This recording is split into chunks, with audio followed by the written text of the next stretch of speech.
बाजारातनं पालक आणलेला तो निवडून घेतला, त्यानंतर धुवून चिरून घेतला, त्यानंतर तो शिजवून घ्यायचा आहे आपल्याला।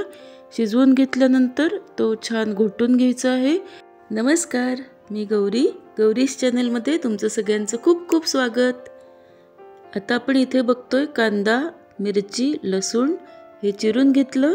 यानंतर अर्धी वाटी दही आपल्याला छान घोटून घ्यायचं आहे। त्यामध्ये घालण्यासाठी कढईमध्ये 2 चमचे तेल, त्यामध्ये 1 कांदा चिरलेला, 2 मिरच्या आणि 4-5 लसणाच्या पाकळ्या असं सगळं तेलात घालून व्यवस्थित मिक्स करायचं आहे। कांदा लसूण थोडंसं बाजूला करून त्याच तेलामध्ये थोडंसं 1 चमचा आपण जिरे घालतोय।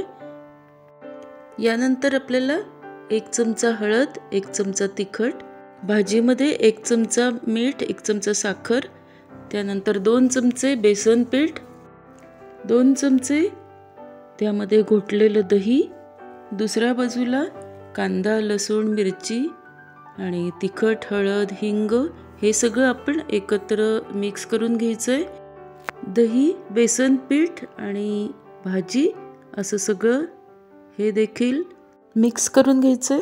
हे मिश्रण जेवढं एकजीव करता येईल तेवढीच आपली ताकातली पालेभाजी अतिशय उत्कृष्ट लागते। आणि हो, सबस्क्राईब केलं नसेल तर लगेच सबस्क्राईब करा, म्हणजे यासारखे छान छान व्हिडिओज तुमच्यापर्यंत नक्की पोहोचतील।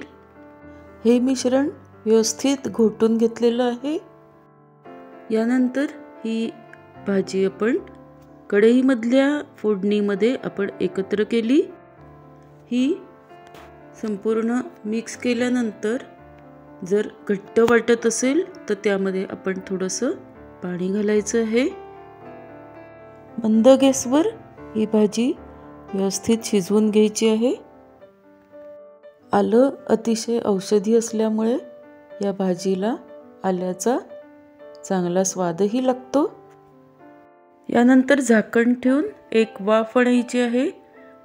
वाफ आल्यानंतर थोडेसे दाणे आपण 2 चमचे त्यामध्ये घातलेले आहेत।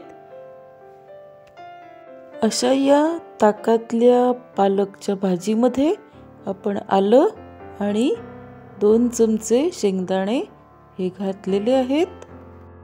ही उकळून शिजवून छान आपली भाजी तयार झालेली आहे।